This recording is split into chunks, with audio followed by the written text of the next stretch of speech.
Aleluya. Dale un fuerte aplauso al Señor Jesús. Aclámale con tu aplauso. Él es digno de toda gloria, de toda honra y de todo honor. Solo a Él iremos, porque Él tiene palabra de vida eterna. Aleluya. Apláudale más fuerte. Glorifícale al Señor con el ruido de tu aplauso. Esa aclamación que llegue hasta los cielos, a la gloria y honra del que vive por los siglos de los siglos. Aleluya. Aleluya. Aleluya. Aleluya. Gloria a Dios. Dios es bueno, amados. Su misericordia es para siempre. Gloria a Dios. ¿Pueden sentarse?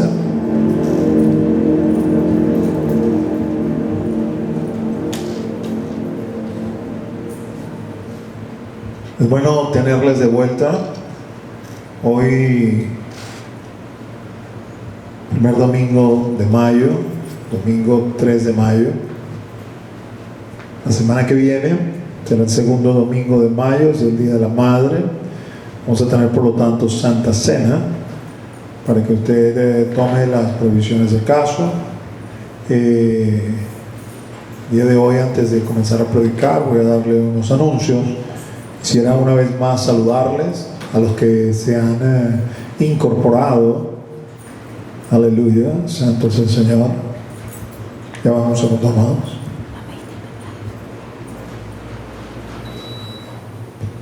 Sí, Señor. Aleluya. Gloria a Dios. Bueno, hermanos, ya saben que estamos en vivo, pues, para la gloria y honra del Señor. Como les decía, les voy a dar unos anuncios antes de iniciar la prédica, pero quisiera saludar a los que se han venido incorporando durante el tiempo de la alabanza y de la adoración. Les doy la más cordial bienvenida en nombre de la Iglesia Cristiana de con Cristo.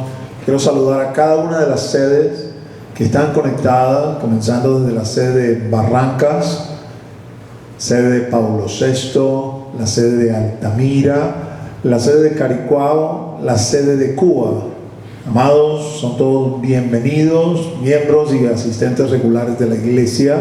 Pero también quiero darle bienvenida y saludar a los hermanos de la célula de Lima. El lunes pasado el Señor me permitió estar con ellos conectados en una reunión a través de Zoom. Fue maravilloso poder verles las caras.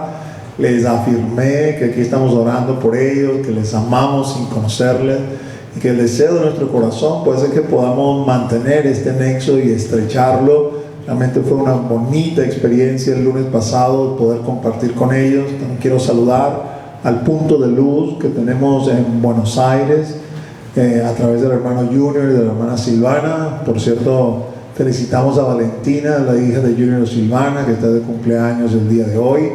Dios es bueno y su misericordia es para siempre. Asimismo, quiero también darle bienvenida a todas las personas que se nos anexan desde España, los Estados Unidos, Panamá, Colombia. Dios, mis amados, nos ha permitido alcanzar muchos lugares a través de este medio.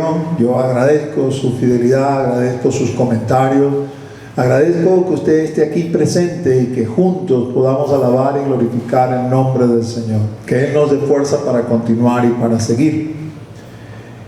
Quiero también glorificar el nombre del Señor por las actividades que hemos hecho durante la semana. El viernes 30 tuvimos una vigilia. Eso fue maravilloso, esa vigilia vía WhatsApp. Fue una cosa espectacular. Nos organizamos en grupos de WhatsApp. En el primer grupo, de 9 a 12, había casi 100 personas anotadas allí. Y creo que todo fue muy bueno, el tiempo de oración, luego el tiempo de administración de la palabra, pero en mi personal percepción, el tiempo de adoración, el poder escuchar las voces de nuestros músicos, fue algo realmente espectacular. La presencia del Señor fue algo notorio, fue algo, muchas personas me lo confirmaron, me lo dijeron. me pidieron permiso para quedarse con las canciones que le enviaron por los grupos, para usarla en otras actividades. Le dije que sí, que no había ningún problema. Yo quiero felicitar a ese grupo de la alabanza. Los mencioné por nombre en el grupo, cada uno de ellos saben quiénes son, pero están ahí representando todo el grupo de la alabanza. Así que de verdad bendigo ese ministerio y le pido al Señor que les siga prosperando, que les siga ayudando, que puedan permanecer firmes en Él. Glorifico al Señor por otras actividades que se llevaron a cabo, como la reunión de mujeres del día de ayer, la reunión devocional de los hombres. Se hizo también una reunión de misiones donde se hizo un devocional el día sábado. Y le menciono todas estas cosas, mis amados, porque no quisiera desanimarles. Si quizás usted está pensando que a la vuelta de una semana, ¿no? 13 de mayo supuestamente se va a acabar la cuarentena de golpe y todos vamos a salir a la calle de nuevo. Creo que eso no va a acontecer así. De hecho, también tuve la oportunidad de estar en una reunión no era una reunión de trabajo, era una reunión, vamos a decir, de pastores conocidos del Consejo Evangélico de Venezuela, y se piensa o se cree que cuando se termine la cuarentena no va a ser, digamos, una cuarentena de golpe,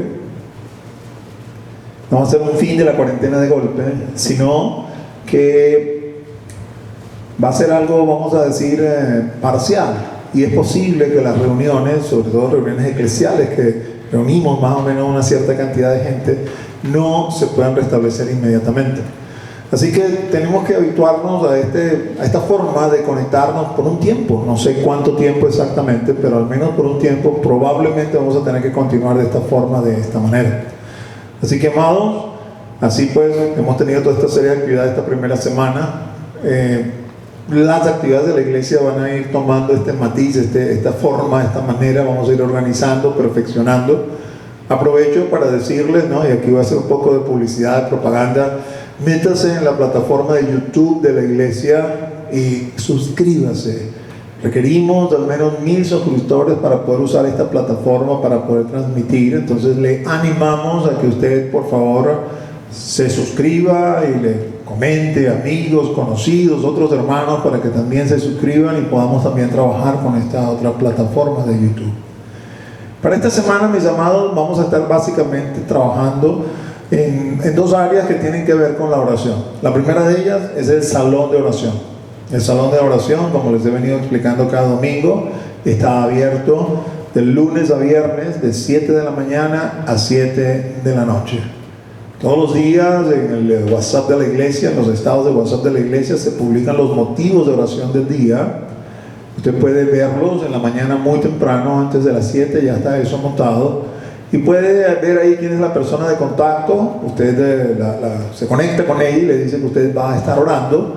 La idea de usted anunciar es que este tipo de oración, si se quiere, pues es una oración pública, y cuando nosotros anunciamos es una forma de levantar nuestra mano y decir: yo voy a estar presente, voy a estar unido en espíritu contigo, orando por estos propósitos, por estos motivos.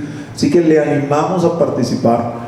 Ya les he explicado, y ustedes seguro lo han escuchado también de otras iglesias, porque es de alguna forma el sentir que el Señor ha puesto en nuestro corazón. Esto ha sido un gran alto, esta pandemia ha sido un gran alto que el Señor le ha puesto a la iglesia, con el fin de tener el mayor retiro espiritual de la historia quizás hasta ahora conocido para la iglesia. Y tenemos tiempo para orar, para ayunar, para profundizar en la palabra, para intimar con Él, pues, ¿no? Y nosotros, pues, como iglesia local, lo promocionamos de esta manera, usando nuestro salón de oración. Así que le animo a que usted se inscriba, que usted se anote. Por otro lado, mis amados, tenemos un tiempo que hemos llamado En la Brecha. Este tiempo lo hemos convocado todos los días a las 9 de la noche. Todos los días a las 9 de la noche estamos reunidos orando en la brecha por la humanidad. Esta oración de las 9 de la noche, de 9 a 10 de la noche, que se hace de lunes a lunes, tiene un único propósito. Sé que algunos lo están usando como que, oye, tengo una obligación de orar y chévere que finalmente puedo orar, gloria a Dios, ¿no? Pero quiero que entiendan que eso no es solamente la idea. La idea es que nosotros nos unamos con un único propósito: pararnos en la brecha y pedirle al Señor: Señor, que cese ya la pandemia. reconocemos que Él es el Señor de todo, Él es el Señor de lo visible y de lo invisible. No es que Él mandó la pandemia, pero definitivamente nada pasa en la tierra sin que Él dé un sí o un amén, y finalmente utiliza todo para bien, para edificarnos, porque Él es un Dios de amor. Nosotros como sus hijos reconocemos que aunque parezca que está dormido en la barca, Él tiene la autoridad para reprender y hacer cesar. Así que nuestras oraciones, enfóquela de esta manera. Estamos despertándolo, pues, si se quiere, ¿no? Si lo estamos despertando, ya sabemos que nos va a regañar cuando se despierte, ¿no? Y nos va a decir, hombres de poca fe, si yo estoy aquí no le va a pasar nada.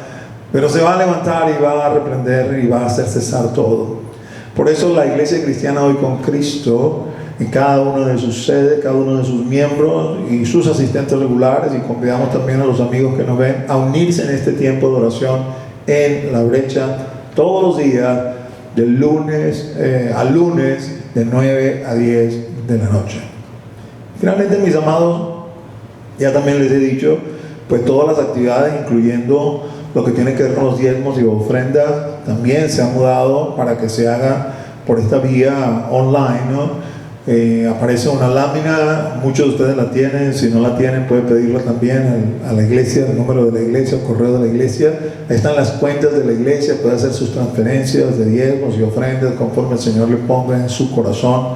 No es una obligación solamente para nosotros los miembros, es una obligación que entendemos la responsabilidad que tenemos con el diezmo y la ofrenda, pero naturalmente todo es bienvenido si usted así lo desea y si Dios se lo pone en su corazón.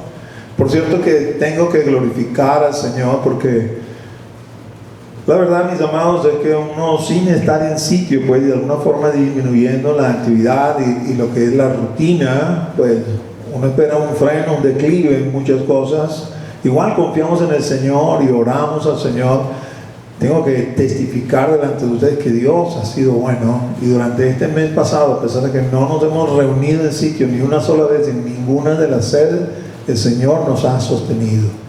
Hasta aquí el Señor nos ha ayudado y nos va a seguir ayudando. Esto nos permite seguir atendiendo a los misioneros que de alguna forma hemos tomado bajo nuestro cuidado.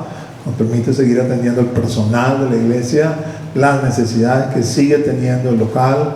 Yo te bendigo, amado hermano y amada hermana, que tú que con corazón dadivoso y con corazón alegre has traído tu ofrenda al alfolí, que Dios te retorne una medida apretada, remecida, que repose sobre tu regazo hasta que sobreabunde.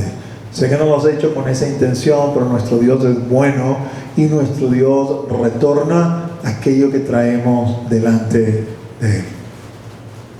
Inclina ahora tu rostro, amado, y vamos a darle inicio al tiempo de la administración de la palabra con una oración.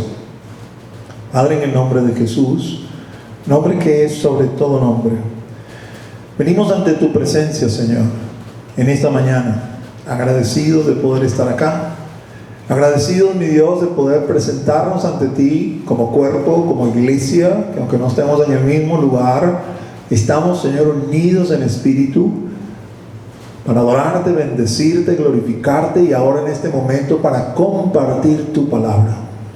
Te rogamos, oh Señor, que la palabra que tú has enviado, esa palabra que viene de arriba, haga conforme al propósito, Señor, que tú la has soltado, y que no vuelva a ti vacía, sino que haga fruto, dé fruto en nosotros, Señor. Que la palabra nos edifique, que la palabra nos aliente, que la palabra nos anime, que la palabra nos instruya, nos enseñe, quizás nos redarguya también, pero que sea el estímulo para seguir peregrinando, para seguir apuntando a esa meta celestial a la cual tú nos has llamado. Reprende al diablo en el nombre de Jesús, todo espíritu de distracción fuera ahora en el nombre de Jesús. Todo aquello que estorba, todo aquello que tuyo no es, Señor, apártalo, hazlo cesar, para que nuestra atención esté puesta en la administración de tu palabra y podamos recibir absoluta, total y completamente todo lo que tú para nosotros has preparado en la mañana de hoy. Amén y amén. Bueno, amados, hace unas 7 semanas cuando todo esto empezó,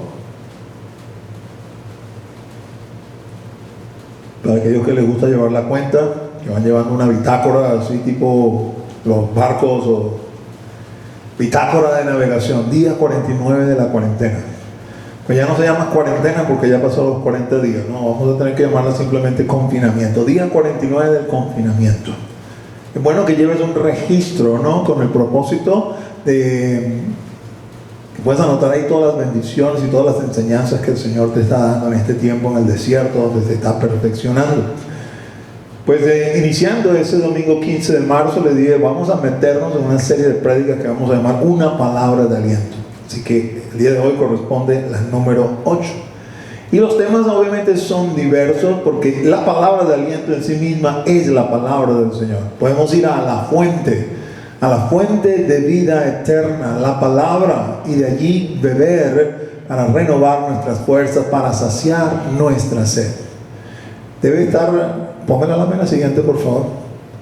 Ok. Esto lo he colocado y te dije cuando comenzó este año, sin saber todo esto que iba a pasar, te dije, mira, cuando me toque predicar este año, no siempre predico todos los domingos, tenemos una rotación de predicadores, pero dadas las circunstancias, pues me ha tocado a mí. Así que el Señor también ha querido que todos los domingos tú veas esa lámina, porque te dije, voy a presentarte el mensaje que el Padre nos ha venido dando desde el 2015.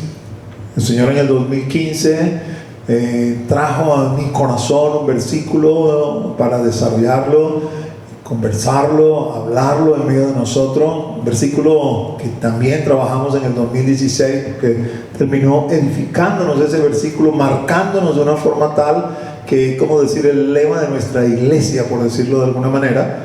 Ahorita no lo puedes ver, pero regularmente cuando estás acá en el local de Altamira, puedes ver en la parte de atrás del púlpito, ahí está el Salmo 27, versículo 4, una cosa he demandado a Jehová, esta buscaré, que esté yo en la casa de Jehová todos los días de mi vida para contemplar la hermosura de Jehová e inquirir en su templo.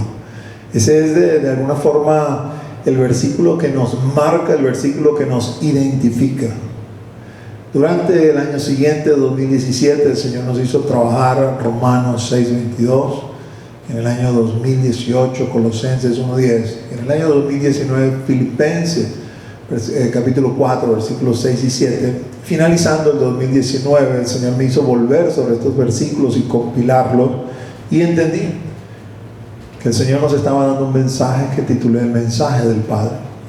No es nada místico, no es nada esotérico, no es nada cabalístico, no, es la palabra de Dios. La palabra de Dios se maneja así, de esa forma simple, sencilla, comprensible para nosotros los entendidos. El Señor nos ha hablado a través de esos versículos, y esa lámina refleja lo que el Señor nos ha venido diciendo en el transcurso de estos años. Y hoy por hoy, en este tiempo que nadie pensaba que iba a suceder, en el año 2020, está allí como una palabra de aliento constante. La voy a leer, no la voy a explicar, la he explicado ya muchas veces. Puedes irte en el canal de YouTube, hemos montado las prédicas, aunque no las podemos pasar en vivo, pero las hemos montado. O puedes ir también a la página de la iglesia, ahí está el e-box de la iglesia y ahí están las prédicas. Puedes buscar todo lo que tiene que ver con estas prédicas desde el año 2015 para comprender completamente el mensaje del Padre. Ahora simplemente lo voy como que a resumir, ¿no? Voy a hacer un breve compendio de lo que el Señor nos dijo en el transcurso de esos años.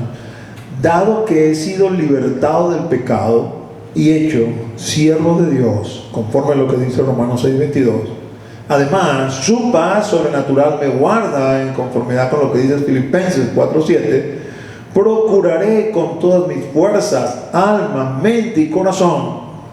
Y aquí le voy a añadir una coletilla, especialmente ahora en este tiempo de pandemia que estoy confinado, estar en su casa todos los días de mi vida, conforme dice el Salmo 27:4, ser santo, manteniendo como objetivo principal de mi existencia alcanzar la vida eterna. Romanos 6:22. El objetivo principal de mi existencia no es ser libre de esta pandemia o de este confinamiento, no, es alcanzar la vida eterna, serle agradable a Él, andando como es digno de su nombre, llevando fruto y creciendo en su conocimiento. Colosenses 1:10. Ocuparme en la oración con acción de gracias, en lugar de preocuparme por las dificultades de esta vida, conforme reza Filipenses 4:6. Te dejo eso ahí para que medites, para que lo leas, para que pienses y para que acciones sobre él, porque es el mensaje que nos ha dado el Señor a esta iglesia local desde el año 2015 hasta el año 2019.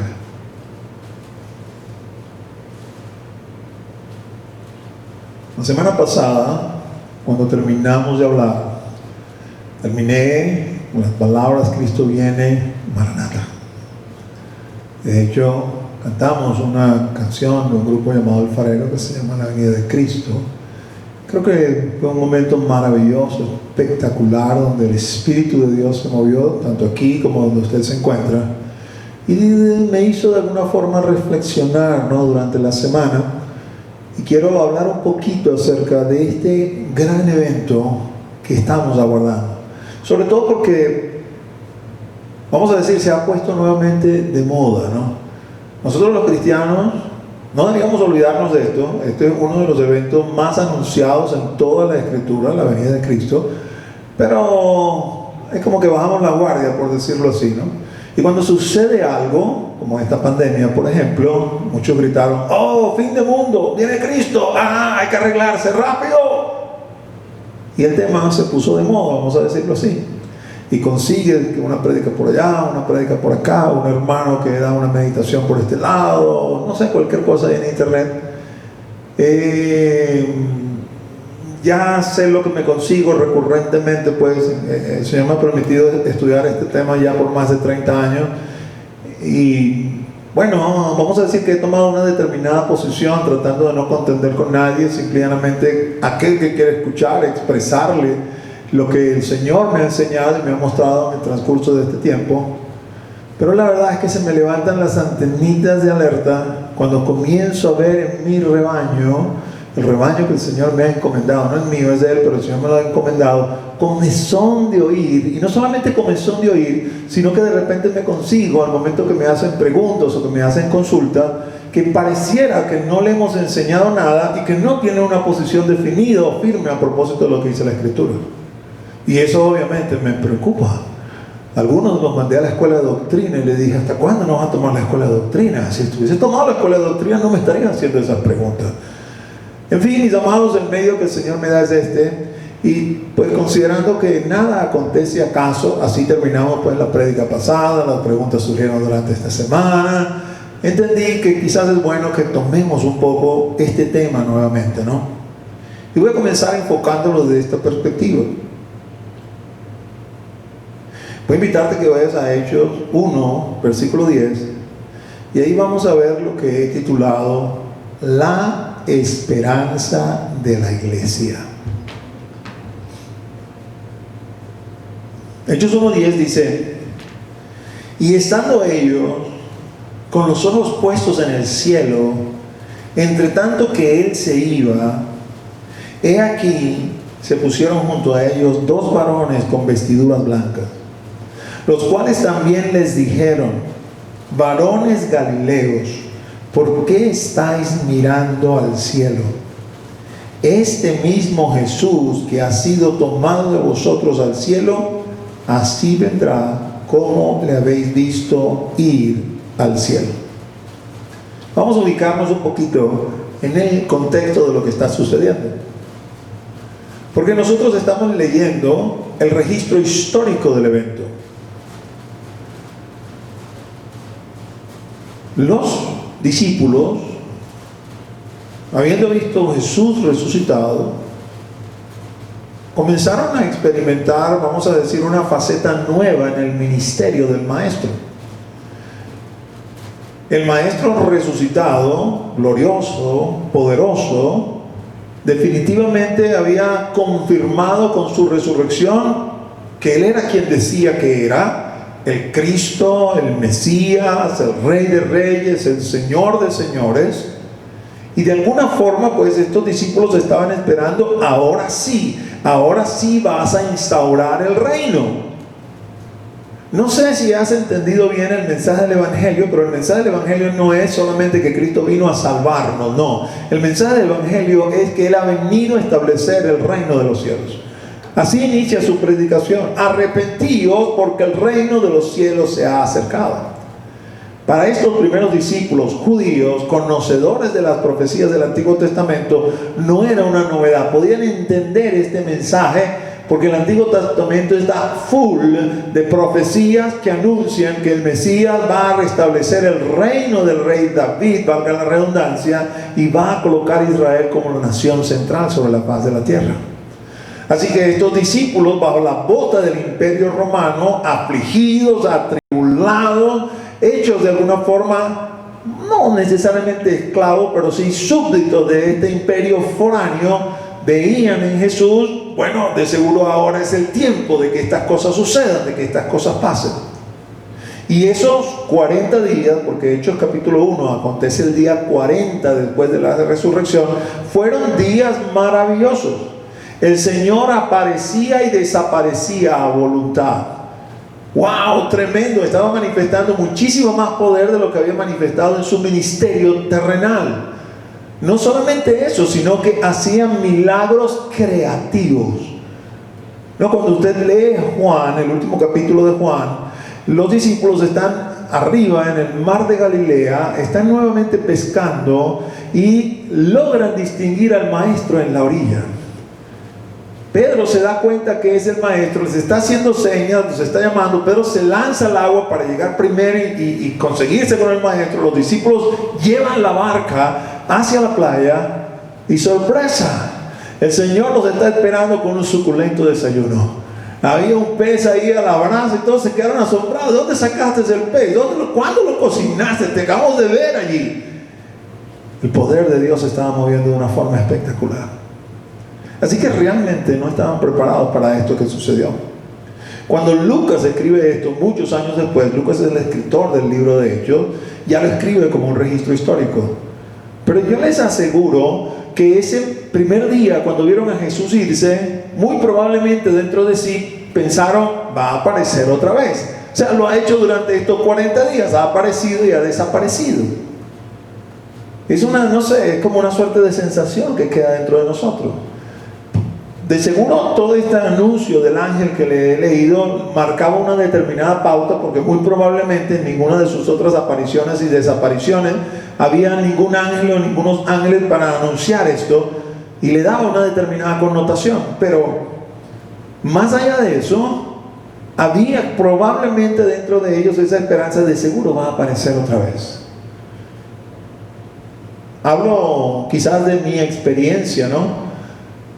Recuerdo estando joven, 20 años, 20 y tantos años, un poquito menos, creo que tenía 19 años cuando murió mi abuelo. El abuelo acostumbraba a ir todos los sábados a la casa. Era una costumbre que estableció en sus últimos años de vida. Así que el abuelo murió, lo enterramos, pero el sábado siguiente había una expectativa en la casa. Nadie le decía nada a nadie, pero si de caso sonaba la puerta, todo el mundo casi que salía corriendo esperando conseguir al abuelo en la puerta. Cosa que obviamente no iba a pasar, no iba a suceder. El abuelo había muerto, estaba enterrado. Así que si al Señor lo habían visto resucitado, venció la muerte, yo creo que probablemente a pesar de esto que habían visto, tenían esa expectativa de que pudiera aparecer. Pero con el paso del tiempo entendieron que no iba a aparecer tan pronto. Así que cuando Lucas hace toda su investigación, este relato se lo cuentan ya como algo pasado, algo ya hecho, algo ya que sucedió, y así él lo escribe. Y este discurso, estas palabras de los ángeles marcan a los discípulos y se convierte esto en la esperanza de la iglesia. Vamos a leerlo nuevamente, Hechos 1:10. Y estando ellos con los ojos puestos en el cielo, entre tanto que él se iba, he aquí se pusieron junto a ellos 2 varones con vestiduras blancas, los cuales también les dijeron: varones galileos, ¿por qué estáis mirando al cielo? Este mismo Jesús que ha sido tomado de vosotros al cielo, así vendrá como le habéis visto ir al cielo. Y eso sembró la esperanza en sus corazones. Él se fue, pero va a volver. Esto, mis amados, ha sido la esperanza de la iglesia por años. Lo hemos, vamos a decir, traducido para poderlo expresar, para que no se nos olvide, en cantos, por ejemplo. Hay un himno famoso: cuán gloriosa será la mañana cuando venga Jesús el Salvador. Esa es la esperanza de la iglesia. Ojalá hoy mismo fuera su venida, ojalá hoy viniera el Salvador. Esa es la esperanza de la iglesia. La iglesia se ha sostenido siempre así. Pero hoy en día, que ha aparecido la iglesia de la Odisea en medio de nosotros, con un mensaje social, con un mensaje político, ha querido trastornar la esperanza de la iglesia, que no es otra sino la aparición del Mesías. La iglesia vive y se sostiene por eso. Tú sabes por qué tú eres misionero y por qué vas a buscar discípulos hasta los confines del mundo. No por el mero placer de hacer discípulos, oh, porque estoy haciendo la obra del Señor. No, porque quieres que el Señor venga, porque cuando esté completo el número de los gentiles, Él vendrá. La iglesia no está completa sin su maestro. Hace falta que el maestro retorne. Hace falta que el maestro venga. Y la iglesia entendió esto desde el principio y no perdió su norte, no perdió su visión. Fíjense,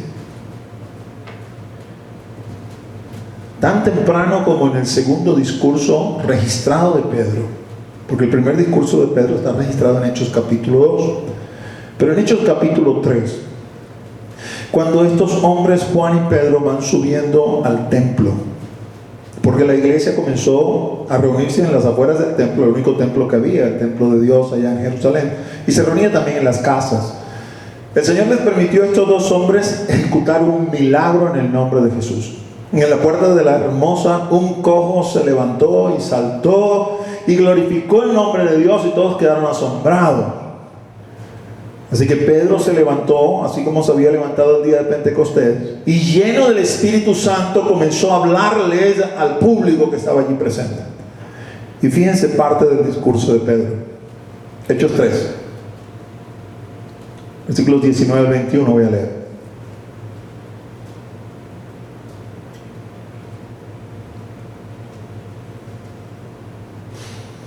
Así que arrepentíos y convertíos para que sean borrados vuestros pecados, para que vengan de la presencia del Señor tiempos de refrigerio, y Él envíe a Jesucristo, que os fue antes anunciado. Pedro les está diciendo, les está hablando de la resurrección de Cristo y del poder de Cristo, y le está diciendo: usted tiene que arrepentirse y convertirse. Arrepentido y convertido, sus pecados van a ser borrados.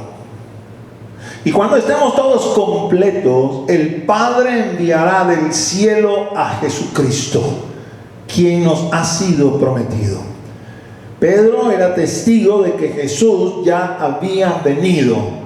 Por lo tanto, definitivamente está hablando de la segunda venida del Maestro, y dice: y Él, el Señor, el Dios Padre, envíe a Jesucristo. Él viene otra vez. Maranata, Cristo viene pronto.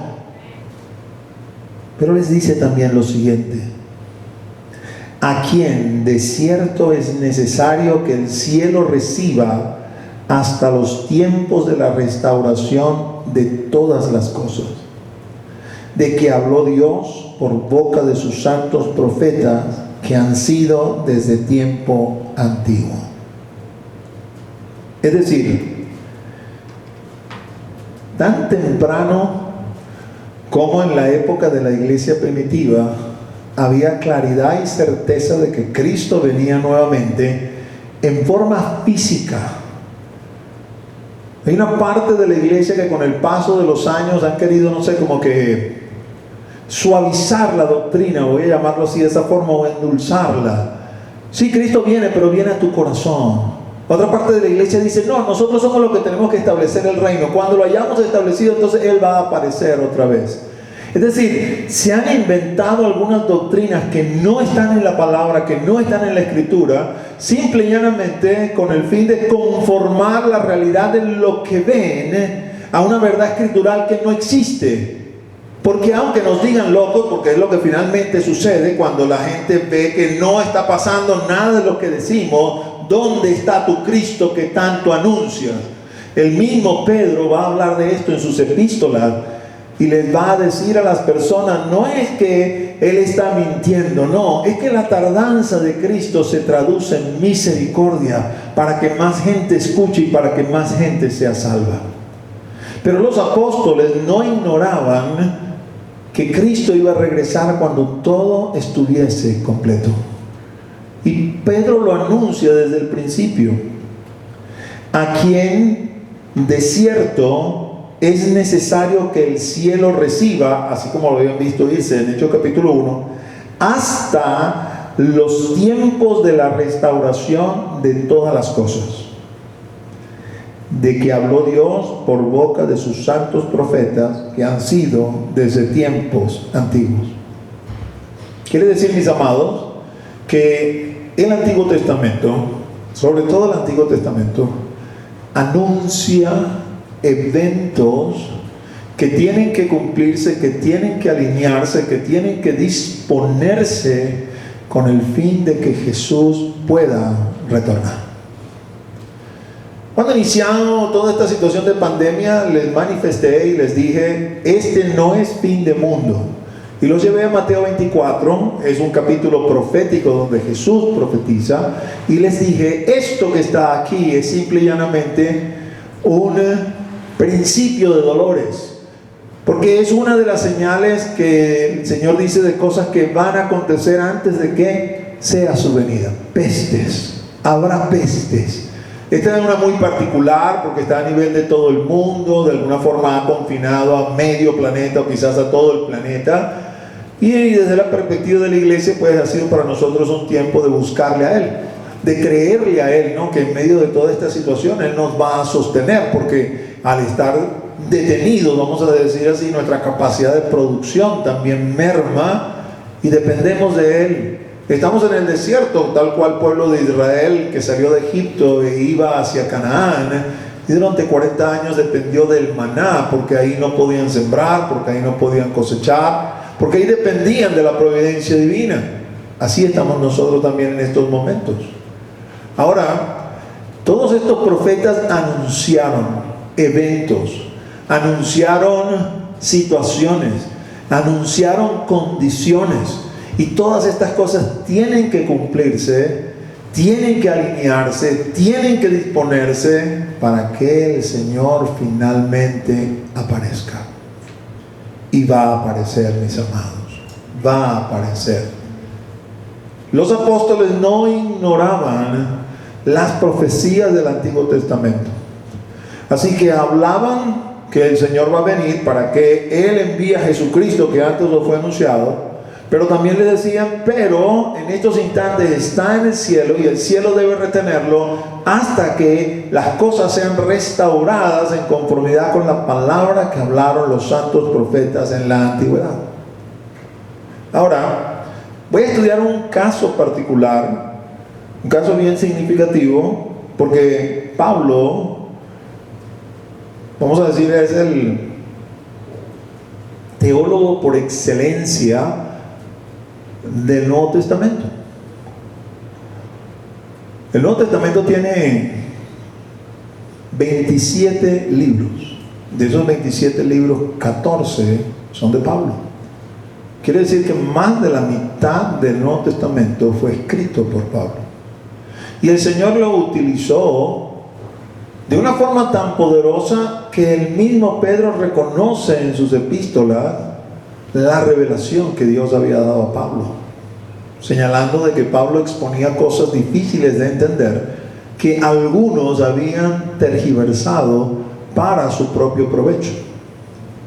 Así que Pablo, bueno, obviamente todo el Nuevo Testamento es digno de estudiarse, pero Pablo en particular es digno de estudiarse con el propósito de tratar de, vamos a decir, conectarse y recibir de esa revelación que también el Señor le dio a él, para afirmarnos, para continuar, para seguir, para permanecer.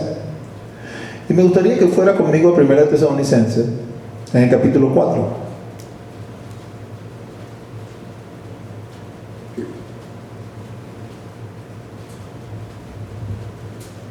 Primera Tesalonicenses 4:15.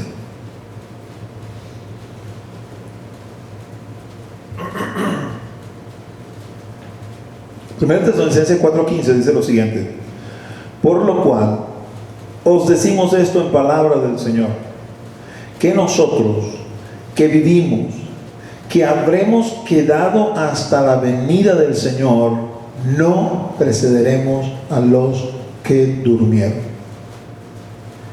Y este pasaje me parece tan poderoso, por la manera como Pablo se incluye dentro de esta palabra profética. Los hermanos de Tesalónica estaban desanimados porque habían algunos miembros de la iglesia que habían muerto y ellos no sabían qué iba a suceder con ellos. Así que Pablo les escribe para animarles y les dice que no tienen por qué tener desesperanza, porque el Señor, cuando retorne, cuando venga, va a traer a los muertos con Él en primer lugar. Y dentro de esta palabra que Pablo le está dando en el capítulo 4, que inicia en el versículo 13, a cierto punto en el 15, Pablo comienza a profetizarles. Pablo no era profeta, Pablo era apóstol y maestro. Pero sin embargo, aquí en esta porción el Señor lo usa con una palabra profética, porque inicia este discurso diciendo: por lo cual os decimos esto en palabra del Señor, que nosotros que vivimos, que habremos quedado hasta la venida del Señor, no precederemos a los que durmieron. Lo interesante, ¿no?, lo que yo titulo la esperanza de Pablo, es que Pablo se incluye en este lote de gente que va a estar viva para el tiempo de la venida del Señor. Cosa que nosotros sabemos que finalmente no aconteció, porque Pablo murió aproximadamente en el año 65, 66 de nuestra era. No está vivo, o no va a estar vivo, ¿no?, de lo que, como somos nosotros, pues, para el tiempo de la venida del Señor. Pero sin embargo, Él se incluye. Y es bueno que nosotros pensemos por qué se incluye. Esto definitivamente no anula, vamos a decir, la verdad teológica que hay detrás de esto. Y la verdad teológica que hay detrás de esto es que los que estemos vivos no seremos antes de aquellos que murieron. Y luego voy a analizar un poquito más este pasaje, porque este pasaje de alguna forma es uno de los más utilizados para sostener lo que hoy en día la iglesia llama el rapto de la iglesia, el rapto secreto de la iglesia. Por ahora no voy a profundizar en ese tema, lo voy a hacer al final. Solamente quiero que tome en cuenta lo siguiente: Pablo veía la posibilidad de estar vivo para cuando esto aconteciera. Como les dije, Pablo es el teólogo por excelencia del Nuevo Testamento. No ignoraba las verdades reveladas a los demás apóstoles. No ignoraba este discurso de Pedro, que el cielo tiene que retener al Señor hasta que todas las cosas estén completas y luego va a regresar. Así que uno puede preguntarse por qué en el año 50 de nuestra era, esa es más o menos la fecha que se le da a esta carta, Primera de Tesalonicenses, Pablo estaba convencido. En el año 50 estamos hablando de que habían pasado 21 años desde la ascensión del Señor, escasamente 21 años. ¿Por qué Pablo veía el panorama que existía la posibilidad de que él personalmente estuviese vivo para la venida del Señor? Bueno, por un lado nos dice que 21 años después la iglesia estaba viva con ese sentir en el corazón de que Cristo venía. Y de que Cristo viene definitivamente es así, es una realidad, es una verdad. Pero lo otro que tenemos que considerar es, atendiendo el hecho que leímos de Pedro, de que lo que los profetas de la antigüedad habían establecido tenía que cumplirse, ¿qué estaba viendo Pablo allí para poder decir, es posible que yo esté vivo cuando Él aparezca? Quiero invitarte ahora a que vayas a 2 Tesalonicenses.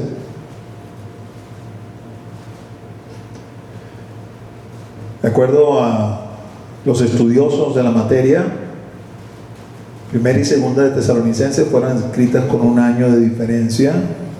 Se fecha en el año 50 de nuestra era, 1 de Tesalonicenses.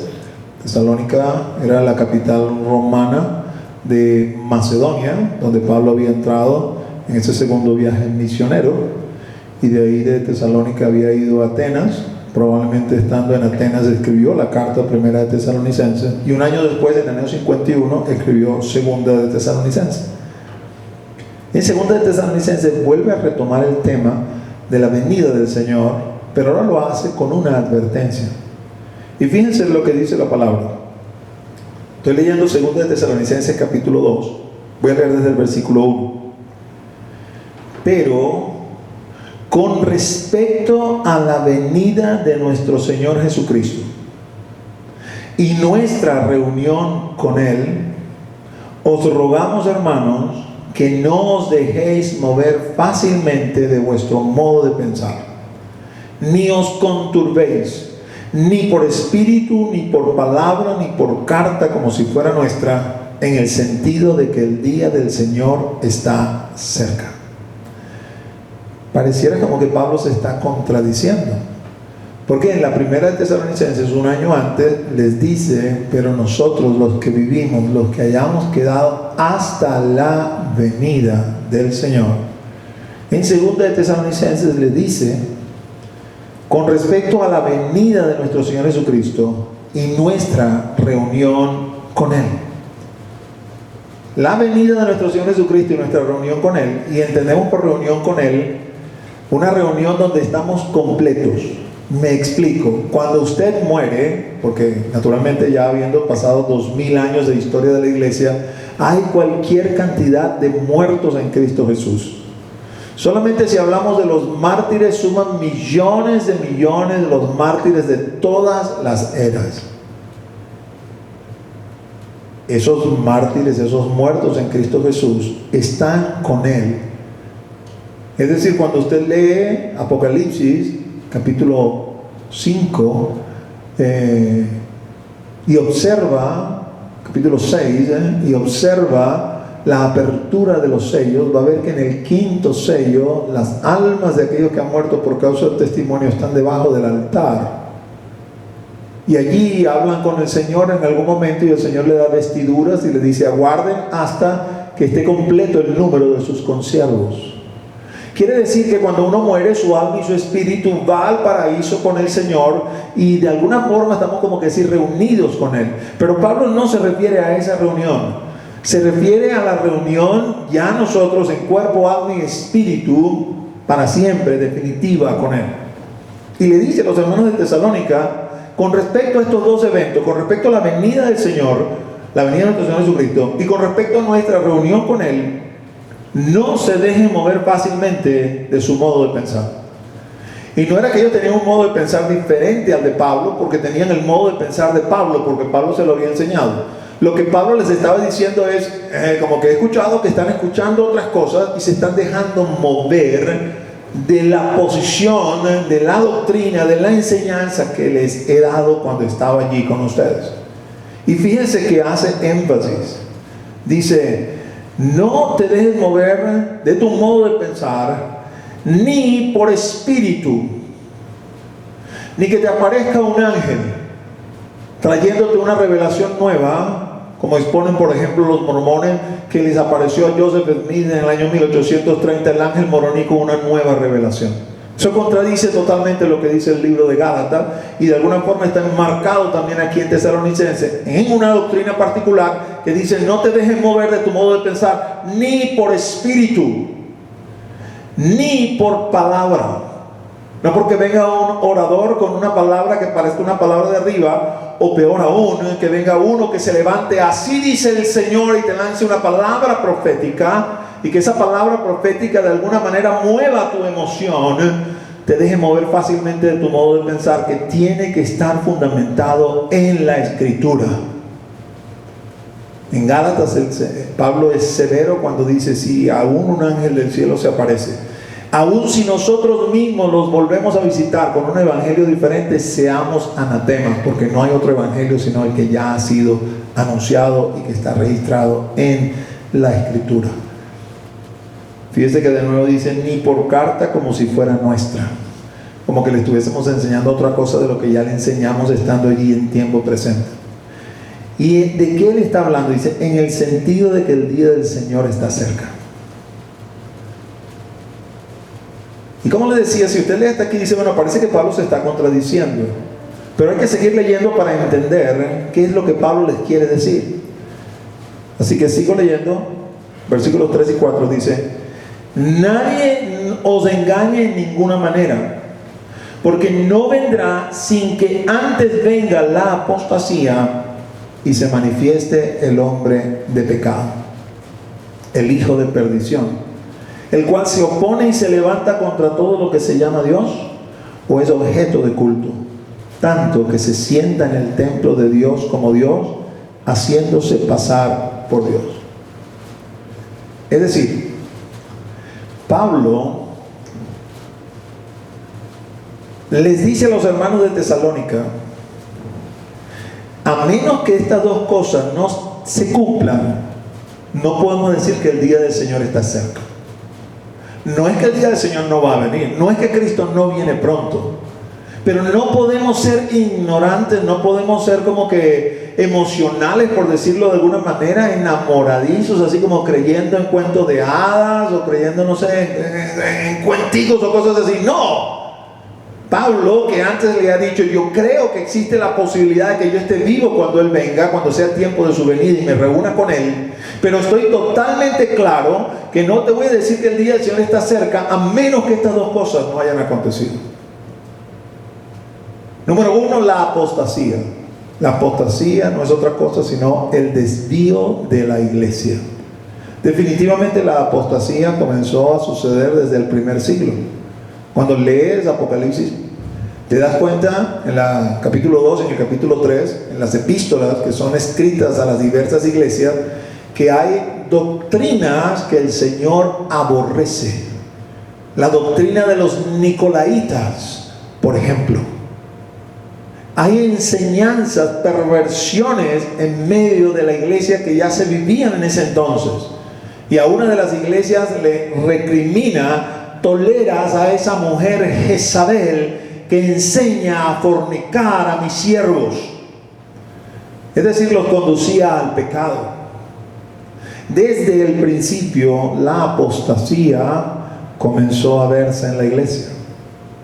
Pero amados, en la medida que hemos ido avanzando en la historia de la iglesia, la apostasía ha sido cada vez más y más y más grande. Usted sabe que el cuerpo de Cristo está en apostasía cuando se ha desviado de la Escritura. Lea el mensaje de la iglesia de Laodicea, el último de los mensajes en Apocalipsis capítulo 3. Una iglesia tibia, dice el Señor. No es ni frío ni caliente. Dices que no tienes necesidad de nada, que eres rico, que tienes todo cubierto, y no te das cuenta que eres un pobre, desventurado, ciego, desnudo, que realmente no me tienes a mí, dice el Señor, en tu corazón. Esa es la iglesia que vivimos hoy en día. Y por todos lados hay cualquier cantidad de falsas doctrinas, de herejías, de inventos. Hay cualquier, vamos a decir, hay apego del hombre a querer ser centro, a querer ser llamado por otros y reconocido por otros. Hay una fiebre de apostolitis en el mundo hoy en día. No sé cómo aparecieron tantos apóstoles en medio de la iglesia. Usted sabe quiénes son los verdaderos apóstoles. Los verdaderos apóstoles son los misioneros, los que hacen el trabajo de apóstoles, los que van a donde nadie nunca ha ido, donde no se ha puesto ninguna base, donde no se ha puesto ningún fundamento. Los falsos apóstoles estaban también desde el principio, porque el Señor le dice a la iglesia de Éfeso: has probado a los que se dicen ser apóstoles y los has hallado falsos. Porque no hay tal cosa como una cúspide en medio de la iglesia, de intocables en medio de la iglesia. No, Señor. Los que venían a la iglesia de Éfeso y se presentaban como apóstoles, la iglesia los probaba. Haznos las obras de apóstol y muestra por los hechos que realmente eres apóstol, para que te reconozcamos como tal. Y no un apóstol que tú te inventaste, un apóstol bíblico, un apóstol escritural, realmente comisionado por el Espíritu Santo de Dios para hacer la obra y la tarea que el Espíritu Santo quiere que tú hagas. La iglesia de alguna forma se ha institucionalizado, ha creado jerarquías, ha colocado hombres. La iglesia protestante quizás se ha diferenciado de la iglesia católica y no le ha colocado nombre de obispo y de arzobispo y de cardenales, pero también ha hecho otro tanto. Y entonces está uno que responde los demás a ese uno, y está uno que es pastor de los demás pastores, y así sucesivamente. Hemos creado una escala que no es escritural, que no es bíblica, que no está registrada. Que hay evidencia histórica de que así sucedió, de que así pasó, de que así es mejor organizar la iglesia. Bueno, es posible que sí, pero tendríamos que preguntarnos: ¿no será quizás el hombre queriendo meter su mano y quitando la capacidad de Dios de gobernar a través del Espíritu Santo su iglesia? Porque la iglesia no es nuestra, la iglesia es del Espíritu Santo. Ahí solamente dejo eso. El punto es el siguiente, mis amados. Dígame la doctrina de la prosperidad. Y por ahí podemos hablar de cualquier cantidad de doctrinas. De que tienes que tener 12 discípulos igual que el maestro. Y cualquier cantidad de cosas que usted escuche y usted dice: ya va, ¿dónde está la iglesia escritural? ¿Dónde están los hombres y mujeres de Berea que cuando escuchan algo, antes de comerse lo que escuchan, van a la escritura para buscarlo y comprobarlo? Porque eso es lo que hizo la iglesia de Berea con Pablo. Cuando Pablo se presentó delante de ellos: que Pablo, muy bien, tú eres Pablito con toda tu fama y toda tu cosa, pero no, vamos a comprobar en la escritura que lo que tú nos dices es cierto. Y si lo comprobamos, vamos a querer escuchar más, y si no, no vamos a querer escuchar nada. Porque la base y el fundamento es la escritura. Ese es nuestro piso fuerte, sólido, firme, y de ahí no debemos apartarnos. Así que podemos decir: condición número 1, apostasía, cumplido. Estamos en plena apostasía. Ya estaba la iglesia primitiva. Pero hay un segundo elemento que Pablo definitivamente sabía: esto no ha acontecido, esto no ha sucedido, esto no ha pasado. Segundo elemento, dice: y se manifieste el hombre de pecado. Inmediatamente identifica al hombre de pecado, dice: hijo de perdición, el cual se opone y se levanta contra todo lo que se llama Dios o es objeto de culto. Y ahí está remontándose a la profecía de Daniel: tanto que se sienta en el templo de Dios como Dios, haciéndose pasar por Dios. Quiere decir, mis amados hermanos, que usted y yo no vamos a saber quién es este hijo de perdición hasta que esto no suceda. Sí, se puede levantar uno que otro que pareciera que es, pero lo que va a evidenciar que realmente es este evento que Pablo está anunciando aquí, que Daniel también lo anuncia en el capítulo 9 de su libro, en la palabra profética que le dio el Señor, en la revelación que le trajo a través del ángel Gabriel: la prevaricación asoladora, que el Señor también citó en Mateo 24. Mas cuando veáis en el lugar santo la abominación desoladora de que habló el profeta Daniel, wow, cuando ves eso, entonces entiendes por qué Pablo pensaba que él podía estar presente. Porque esto de que se sienta en el templo de Dios como Dios, ¿a qué se está refiriendo Pablo? Porque Pablo no se va a contradecir. A los hermanos de Corintios le ha dicho a los hermanos de Corintios que nosotros somos el templo del Dios viviente. Y eso es una realidad. El Espíritu Santo de Dios está viviendo en nosotros. Cada uno de nosotros es el templo de Dios. Pablo no se está refiriendo a nosotros como iglesia, al lugar espiritual que representa nuestros corazones como morada de Dios. No, se está refiriendo al templo de Jerusalén. El templo, en ese entonces el templo de Herodes, el segundo templo que había sido construido, estaba en pie. Había realmente la posibilidad de que hubiese una abominación desoladora. Ya había habido una en la época del Imperio griego, bajo el reinado de Antíoco Epífanes, que entró al templo y sacrificó una cerda en el altar, corrompiendo el templo. De esta forma originó la rebelión de los macabeos, que establecieron una guerra de guerrilla contra el imperio griego, contra el imperio de los seleucidas, y que finalmente lograron libertar a Jerusalén y lograron purificar el templo nuevamente. Y de allí se estableció la fiesta judía que se llama la fiesta de Hanukkah, en la época de diciembre, que equivale como que decir nuestra Navidad.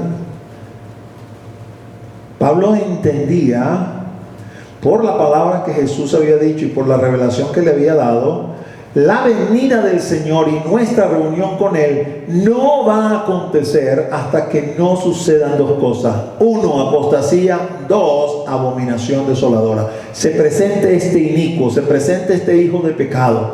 Este hijo de pecado es tan soberbio, tan orgulloso, que se va a levantar a sí mismo como Dios, se va a sentar en el templo de Dios y se va a hacer pasar por Dios.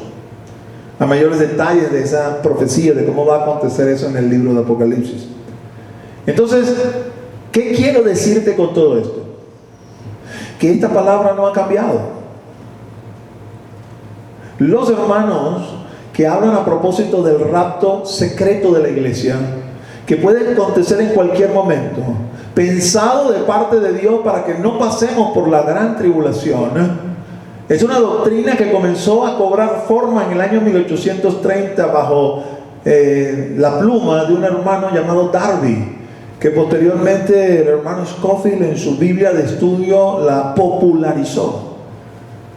Y luego, de alguna forma, pues un impulso con el libro de John Lindsay, La agonía del gran planeta Tierra, y diversas películas y diversos libros que se han leído, algunos de ellos novelados, a propósito de el misterioso rapto, desaparición de los cristianos sobre la faz de la tierra. Pero cuando tú estudias la Biblia metódicamente, eso no se sostiene escrituralmente. Y ese es el punto donde voy. Y esto quizás, como se está publicando por las redes, me gane muchos adversarios, pero es la palabra que el Señor me ha revelado, y con cualquiera puedo decirle sanamente, sin el ánimo de pelear: vamos a sentarnos, vamos a abrir la Escritura y vamos a ver qué es lo que la Escritura apoya.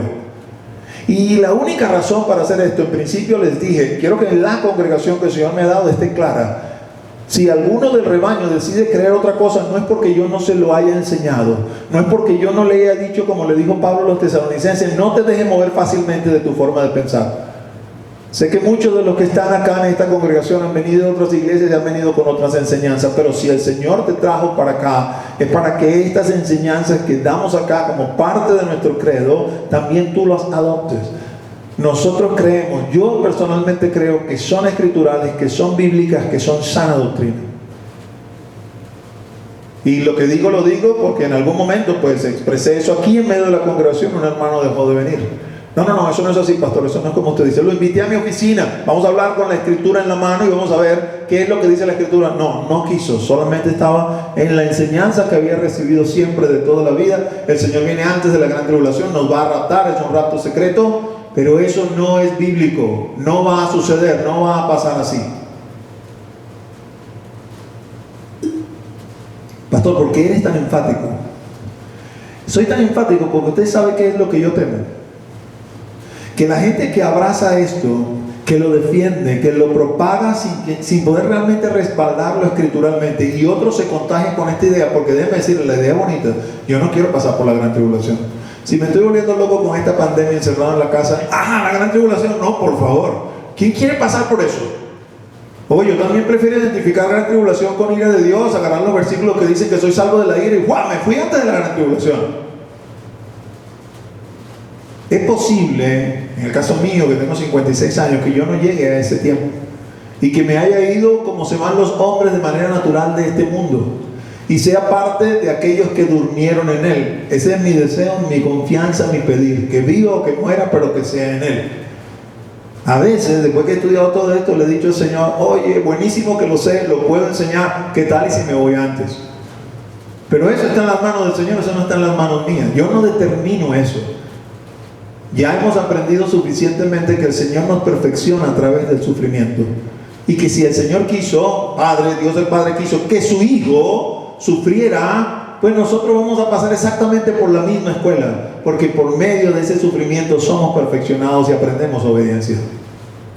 Ahora, mis amados hermanos, lo que me temo es que esa gran masa de creyentes que se ve inmersa en la gran tribulación comience a dudar de todo lo que le han enseñado, por la única y sencilla razón de que creyó eso a pie de juntilla, lo abrazó con toda su fuerza y con toda su pasión, y cuando no sucedió, cuando no pasó, el diablo, que el Señor lo reprenda, comienza a bombardearlo. ¿Cuántas otras cosas no te habrán enseñado que tampoco son verdad? Y su fe comienza a dudar, y su fe comienza a tambalear, porque lo peor que puede pasarle a un cristiano es que pierda su fe. Si solamente con esta pandemia, que no tiene nada que ver con la venida del Señor, más allá de ese principio de dolores, la fe de muchos está tambaleando. Ir al lugar secreto es un suplicio.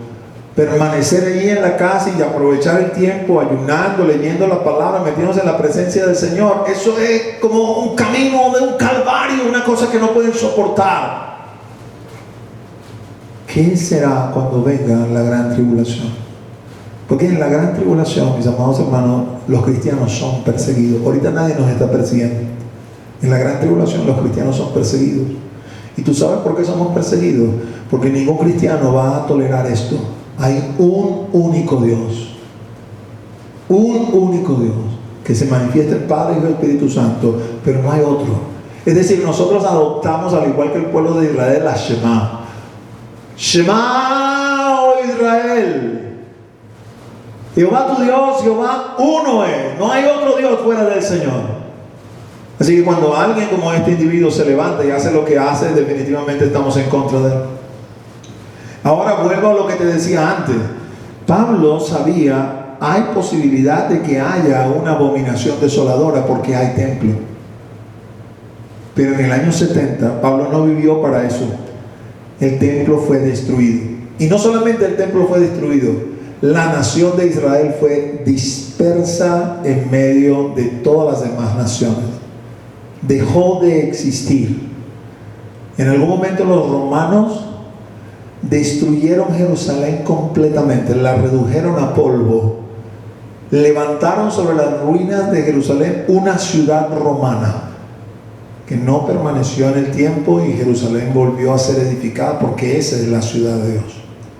Pablo no vivió para ver esas cosas. En la época de Pablo había templo. En la época de Pablo, con un imperio romano tan requete malo, las posibilidades de que surgiera el anticristo de este imperio eran grandes, y de que aconteciera una abominación desoladora era algo latente que podía pasar.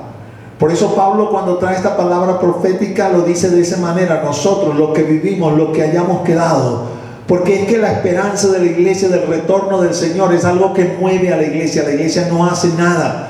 ¿Sabes? La gente que está en el cuarto de oración no están ahí orando por el mero placer de orar y que como el orar en sí mismo sea el fin. No, el fin es conseguirnos con el Señor. Toda oración termina: ven pronto, Señor Jesús.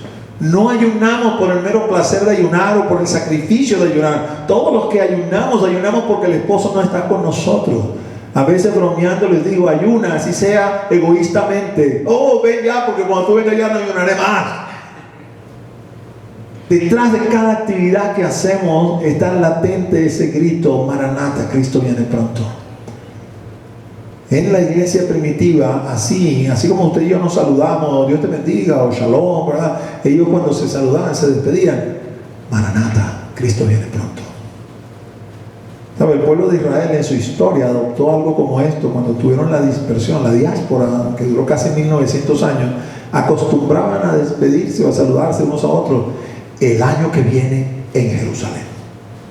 Y fueron millares de millares que murieron sin que eso se cumpliera. Pero hoy hay una gran cantidad de gente que habita la tierra de Israel, que habita Jerusalén, que danzan, brincan, saltan cuando llegan a esa tierra prometida, viendo el cumplimiento de las promesas. Somos una generación que de alguna forma vuelve a vivir lo que Pablo vivió. en el sentido que Israel volvió a ser una nación, año 48. Jerusalén fue tomada nuevamente por Israel, año 67. Una de las potencias mundiales, ahorita en esta década pasada, reconoció a Jerusalén como la capital indivisible de Israel.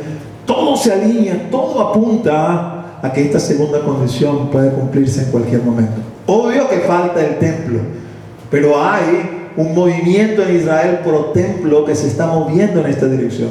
Este año nuevamente, no en el monte del templo, porque no hay templo, y hay una mezquita que hay que ver la forma como se va a remover o cómo van a negociar para poder compartir esa explanada del templo. Pero este año de nuevo la gente del Instituto del Templo, que ha recreado todas las cosas que tienen que ver con el templo, incluyendo el llamamiento de sacerdotes y perfeccionarlos en ese arte, volvieron a celebrar la Pascua judía. Solo que lo hicieron en el Monte de los Olivos. No es, vamos a decir, válida, es como una recreación, como una práctica, pero para decirle al mundo: estamos listos para retomar de nuevo los sacrificios ordenados por nuestro Dios. Solamente dennos el espacio para que podamos reconstruir, así sea el lugar santo, el lugar santísimo y el atrio del templo. Era lo mínimo, lo que tenía el tabernáculo, y ahí podemos comenzar. Y cuando eso suceda, cuando ese pase, nosotros sabemos el tiempo está cerca. Podemos decir como Pablo: nosotros los que vivimos, los que estemos vivos para el tiempo de su venida, porque la segunda condición pudiera cumplirse en cualquier momento. Ahora sí, vuelvo para rápidamente leer esa porción de Primera de Tesalonicenses. Le voy a pedir a los músicos que pasen y me vayan acompañando ahí atrás. Primera de Tesalonicenses, ahora lo voy a leer desde el 13, dice: tampoco queremos, hermanos, que ignoréis acerca de los que duermen, para que no os entristezcáis como los otros que no tienen esperanza. Porque si creemos que Jesús murió y resucitó, así también traerá Dios con Jesús a los que durmieron en Él. Aleluya.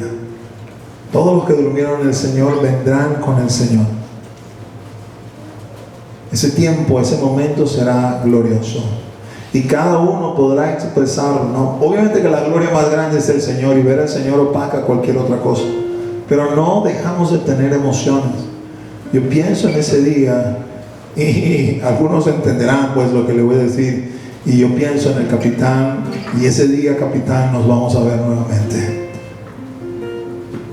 Por lo cual os decimos esto en palabra del Señor, que nosotros, que vivimos, que habremos quedado hasta la venida del Señor, no precederemos a los que durmieron. Porque el Señor mismo, con voz de mando, con voz de arcángel y con trompeta de Dios, descenderá del cielo, y los muertos en Cristo resucitarán primero. Luego nosotros, los que vivimos, los que hayamos quedado, seremos arrebatados juntamente con ellos en las nubes para recibir al Señor en el aire. Ese es el orden, amado hermano y amada hermana. Primero resucitan los muertos, y luego los que estamos vivos.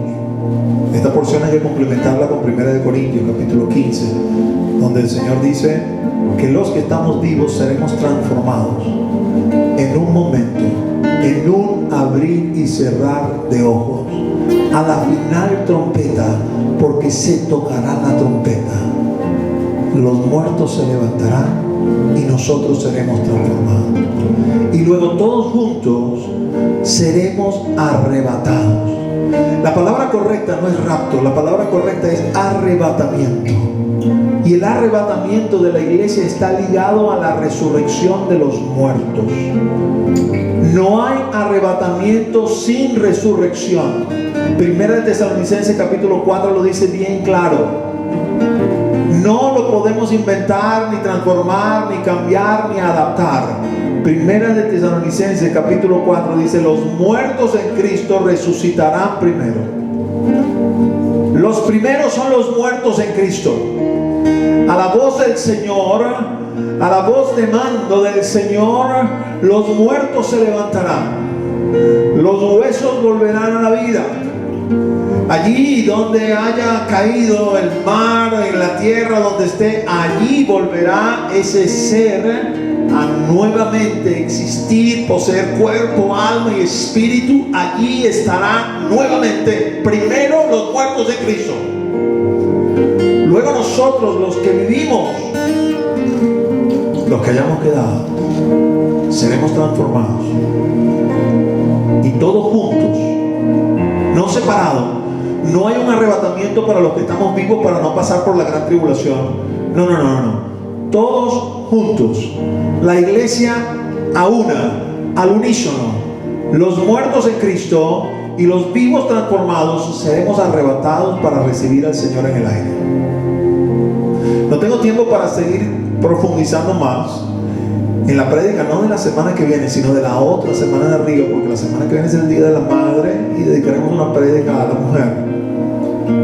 Pero la otra de arriba dedicaremos una prédica a la resurrección. Porque fíjate, hemos ligado este evento de la venida del Señor y de nuestra reunión con Él a dos cosas. La primera la discutimos el día de hoy. No va a suceder hasta que no se manifieste el inicuo, hasta que no se manifieste el hombre de pecado. Y la manifestación del inicuo es cuando se haga pasar como Dios y se siente en el lugar de Dios. Ahí todo el mundo sabrá, Él es el inicuo, Él es el hijo del pecado. Para que eso suceda tiene que haber templo. Y si estudias un poco las profecías de Daniel, sabes que eso va a acontecer a lo que esas profecías llaman la mitad de la semana, de la última semana de Daniel. Allí hay la abominación desoladora de la que habló el profeta Daniel. En ese momento, cuando se manifieste como el hijo de iniquidad, en ese momento está todo listo, está todo alineado, está todo dispuesto para que nuestra reunión con Él se dé en cualquier momento, porque ya la iglesia está en apostasía, ya el Hijo del Hombre se ha manifestado. Pero ¿cuándo va a ser ese momento? En el momento de la resurrección, porque 1 Tesalonicenses dice que la resurrección es primero. Y quizás una de las grandes carencias, de las grandes fallas en cuanto a propiciar el rapto como doctrina popular, como doctrina de moda, y hacerle creer a millones y millones de cristianos que no van a atravesar la gran tribulación, que antes de eso nos vamos a ir en un rapto secreto, está precisamente en no haber sabido entender que no existe arrebatamiento. Repito nuevamente, no es rapto, es arrebatamiento. No existe arrebatamiento sin que haya resurrección, porque la resurrección de los muertos es primero. Por lo cual os digo esto en palabra del Señor, que nosotros que vivimos, que habremos quedado hasta su venida, no precederemos a los que durmieron. Porque el Señor mismo, con voz de mando, con voz de arcángel, con trompeta de Dios, descenderá del cielo, y los muertos en Cristo resucitarán primero. ¡Aleluya! Primero habrá vida de entre los muertos, y su gloria se manifestará en donde quiera que estuviere el cuerpo muerto. Y luego nosotros, los que vivimos, si es que estamos vivos para ese momento, pero los que estén vivos serán transformados, recibirán un cuerpo igual, similar al cuerpo de los resucitados. No experimentarán la primera muerte, serán librados de esa muerte. La generación que les reciba, que esté viva, a pesar de haber sufrido grandemente al atravesar ese terrible periodo llamado la gran tribulación, en el momento de reunirse con Él, tendrán una recompensa que únicamente han experimentado antes Enoc y Elías, y serán transformados para ser arrebatados con Él. Así que en esa prédica dentro de 2 semanas vamos a hablar de la resurrección para establecerla. Pero si quisiera que quedara eso claro, al menos para la iglesia cristiana hoy con Cristo, en Barranca, en Pablo VI, en Altamira, en Caricuao, en Cuba, Campos Blancos, en Yare, en Ira, células en Lima, puntos de luz en Buenos Aires. Y si el Señor me concediera que también ustedes, amigos que nos escuchan en España, Colombia, Panamá, Estados Unidos, que entendieran esta verdad, Dios me daría por satisfecho. Sé que mi influencia no es demasiado grande, pero es la que el Señor me ha dado, y en ese marco me voy a mover y voy a enseñar lo que el Señor ha depositado en mi corazón. ¿Cristo viene pronto? Claro que sí. ¿Cristo viene otra vez? Claro que sí. Pero todo tiene un orden, todo tiene un tiempo, todo tiene un momento. y las cosas deben llamarse como se llaman y deben esperarse como deben esperarse. Amados hermanos, sí vamos a ser arrebatados en el momento que el Señor lo determine. Sea muertos, resucitaremos, sea vivos, transformados, pero todos vamos a ser arrebatados. Así que no pierdas la esperanza. Mi mensaje no es con el fin de que pierdas la esperanza, no. Mi mensaje es con el fin de que te prepares. Que te prepares para lo que ha de venir. Cobres ánimo, cobres aliento. Porque cuando uno sabe lo que viene, cuando uno experimenta, ¿sabes lo que Dios dice a través de Isaías? Yo les voy a mostrar que yo soy Dios, porque yo voy a anunciar de antemano lo que va a hacer al final. Díganme cuáles de sus dioses falsos pueden hacer tal cosa. Pues yo, para mostrar que soy Dios, anunciaré desde antes lo que va a hacer, y cuando suceda, ustedes sabrán que yo soy Dios. Así que cuando conocemos y sabemos lo que Dios nos muestra y nos enseña, nos preparamos. Y aunque quizás nosotros no lo vivamos, somos parte de los entendidos y así lo enseñamos para que todo aquel que Dios haya preparado lo pueda recibir y pueda atesorarlo en su corazón y pueda estar listo. Porque hoy por hoy, en medio de esta pandemia, hemos visto que Dios tiene el control. No hay sufrimiento, no hay dolor, no hay quebranto que nos pueda separar del amor de Dios. ¿Sabes? La iglesia primitiva entendió muy bien esto.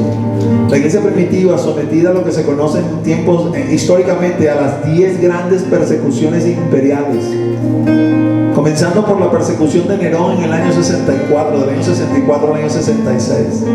Este señor no se le ocurrió otra cosa sino achacarle a los cristianos la responsabilidad de la quema de Roma, y como castigo los colocó a muchos de ellos como teas, es decir, lumbreras vivas. Los crucificó y los llenó de aceite, de brea, y prendió para que alumbraran la vía Apia, en castigo por haber incendiado Roma, cosa que históricamente se cree que ha sido Nerón, y no fueron obviamente los cristianos.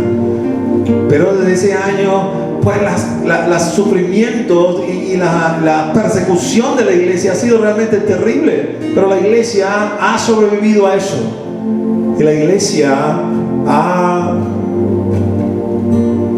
se ha sobrepuesto, y así también nos sobrepondremos a cualquier cosa que venga, porque Él está en control.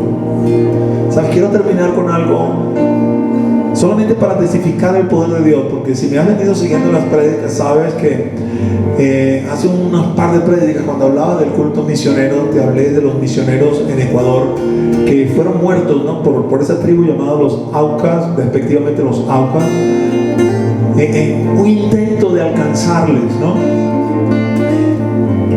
Y a raíz de esa prédica me llegó un audio de una persona, lo envió otra vez un hermano de los Estados Unidos, dando un testimonio, ¿no? Este hermano, él declara y dice: ¿saben? Yo estoy asombrado con la obra de estos misioneros allá en el Ecuador. Yo me crié con los nietos de Nate Saint. La esposa de Nate Saint regresó y se metió, y a raíz del trabajo de ella con la hermana de Jim Elliot, creo que esos son los parentescos, entraron nuevamente, y los Aucas finalmente se convirtieron. Y él decía que había conocido al hombre que le había dado muerte a Saint.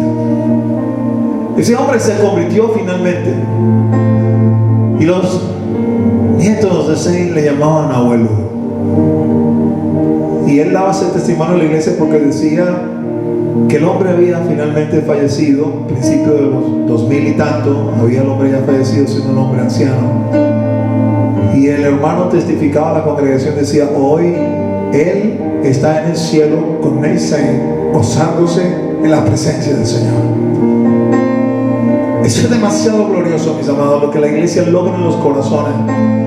Así que lo que te estoy hablando hoy, a propósito de que atravesaremos tiempos más difíciles de lo que estamos atravesando hoy, no es con el propósito de traerte desaliento, sino todo lo contrario. Se avecinan tiempos difíciles, pero Dios está en control. Se avecinan tiempos de persecución tal vez, pero la gloria de Dios va a ser manifiesta. ¿Sabes? Cuando hablan bien el más grande avivamiento de la historia, los grandes avivamientos han surgido en medio de la persecución y en medio de la tribulación. Porque cuando aquel que nos oprime piensa que va a destruir la iglesia es indestructible. Las puertas del Hades no prevalecen contra la iglesia. La iglesia se reproduce, la iglesia crece. Avivamiento no es solamente manifestación del poder de Dios para hacer milagros. No, avivamiento es el principal milagro que se logra en el corazón del hombre, que es la conversión, el nuevo nacimiento. Vamos a ver millares y millares de almas convertidas. Pastor, ¿y cómo sabes tú eso?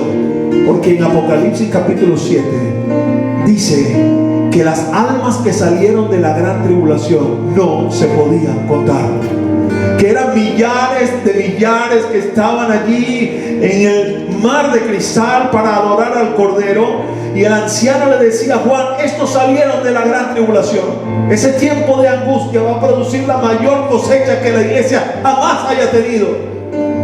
Así que la iglesia no debe temer. ¿Usted sabe por qué tememos? Muchas veces tememos porque tenemos tantos amores en este mundo que no queremos dejar. Pero cuando la iglesia entienda que no tiene nada que buscar en este mundo, que aquí somos peregrinos y extranjeros, que aquí no hay nada que perder porque ya todo está perdido, que lo que tenemos que ganar, la vida eterna para la cual hemos sido asidos, entonces la iglesia se moverá en el poder de Dios y no le va a importar absolutamente nada. Seremos, así como dice esa canción de Marcos Vidal, hombres como Elías, que rompieron compromiso con el mundo solo para seguirle y servirle a Él.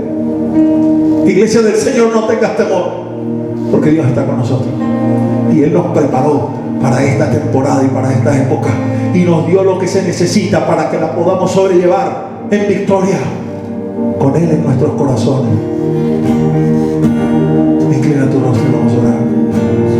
Oh Padre, en el nombre de Jesús, nombre que es sobre todo nombre, venimos ante tu presencia en esta mañana aún, agradecidos por tu palabra, agradecidos, Señor, porque tu Espíritu Santo está con nosotros, agradecidos, Señor, porque tú nos llevas de la mano, Señor, y no nos soltarás nunca jamás, porque ahí estamos, Señor, anclados en ti, Señor. Y sea que vivamos o que muramos, Señor, es por ti y para ti, Señor, para que tu nombre sea exaltado y glorificado, para que tu nombre, mi Dios, sea bendecido por los demás y exaltado, Señor. Así que, mi Señor, yo te ruego que en esta mañana tú visites, Señor, a aquellos, Señor, que han escuchado, aquellos que están conectados, y los llenes con tu poder, con tu gracia, los llenes, Señor, de tu presencia, les animes, les alientes, porque tú estás con nosotros, porque tú, mi Dios, nos das vida y nos das vida en abundancia, porque nuestra vida no depende, Señor, de los logros de este mundo, sino que depende, Señor, de que estamos en ti y contigo, Señor. Te ruego, Señor, te imploro y te pido, Señor, afírmanos, asiéntanos en ti, Señor, para que permanezcamos siempre firmes, en el nombre de Jesús. O levanta tus manos y vamos a adorarle. Aleluya. Somos tu iglesia. Levanta tus manos. Valemos tu sangre. La sangre vertida en la cruz. En nosotros. Aleluya. Nada nos detiene. Oh, gloria, gloria. Somos tu iglesia. Oh, sí, Señor. Valemos tu sangre.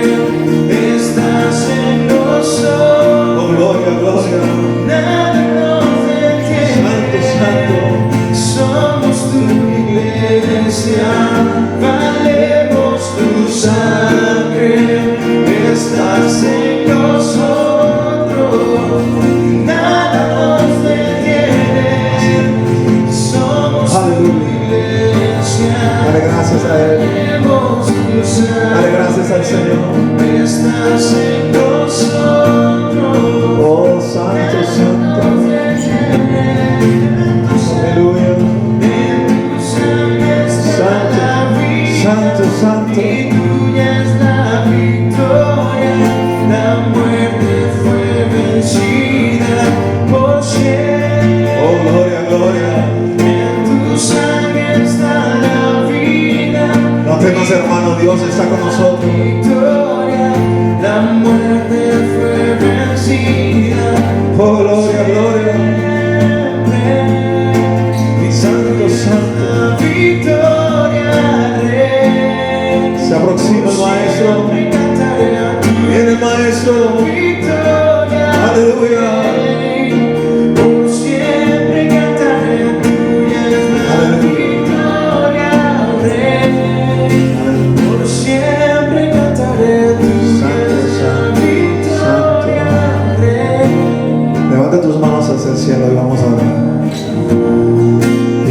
estamos orando, quiero que pienses en lo siguiente. Dice la palabra del Señor en el libro de Lucas: cuando veáis estas cosas, levantaos, erguid vuestras cabezas, porque vuestro Señor se acerca. Así que no hay temor, iglesia del Señor, hay gozo en el corazón, porque el Maestro está a la vuelta, el Maestro ya viene, el Maestro está cerca. Tú de ánimo apocado, tú de espíritu caído, levántate en el nombre de Jesús, dice el Señor, y experimenta mi poder.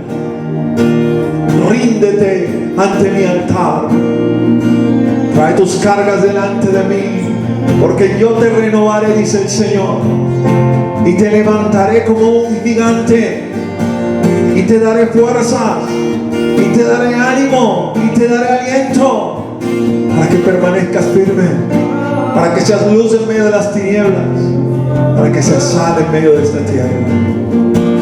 Levanta tus manos, iglesia del Señor, iglesia del Cordero, porque Él está aquí en esta hora y está ministrando sobre cada corazón, ese corazón entristecido. El gozo del Señor es impartido sobre ti, porque el gozo del Señor es tu fortaleza. Ese espíritu que está decaído, que está apagado, el Espíritu de Dios viene sobre ti, consume con su fuego todo lo que está estorbando. Tú que sabes que tienes pecado, tú que sabes que tienes cosas ocultas, escondidas, tráelas a la luz. Apártate de ellas, dice el Señor, y mi luz resplandecerá sobre ti, y conocerás mi poder como nunca antes lo has conocido. El Señor se pasea en medio de esta sala hoy, y el Señor reparte dones, el Señor reparte dones en medio de nosotros hoy. Aleluya, aleluya, aleluya, aleluya. Oh Padre, te doy gracias, Señor, por esta grey, por esta congregación. Te doy gracias, Señor, por esta iglesia, Señor, que te ama, que te busca, que te desea. Y te ruego, Señor, que tu bendición sea sobre ella. Te ruego, mi Dios, Señor, que tú nos alcances y que tu gracia, tu bondad sea sobre nuestras vidas siempre. Pon paz en nuestros corazones, esa paz que sobrepasa todo entendimiento, que guarda el corazón y la mente en Cristo Jesús. Y permítenos, Señor, que durante esta nueva semana que inicia, donde una vez más seguimos, Señor, en esta misma situación, podamos perseverar y podamos permanecer, Señor. Que seamos hallados siempre en ti, Señor.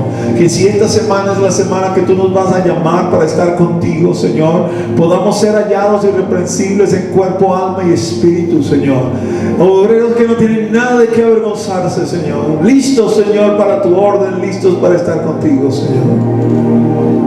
Yo bendigo esta congregación y te doy gracias, Señor, por cada uno de los que me has permitido, Señor, ser su pastor. Es una honra que me has concedido, Señor, y te ruego que tú, mi Dios, Señor, les toques, Señor, y les ayudes para que alcancen las alturas a las cuales tú les has llamado, Señor, para que nos sobrepasen, Señor, a cada uno de los pastores y ancianos de esta iglesia y vayan mucho más allá, mucho más alto, mucho más profundo, Señor, con una mayor sabiduría, con una mayor revelación, con un mayor conocimiento, Señor, para que tu nombre sea glorificado a través de cada uno de ellos. Yo los bendigo en el nombre de Jesús. Amén y amén. Amado hermano y amada hermana, que el Señor te bendiga. Nos vemos la semana que viene. Recuerda, la semana que viene tenemos Santa Cena. Vamos ahorita a alabar al Señor y con esa alabanza estamos despedidos en el nombre de Jesús. Amén.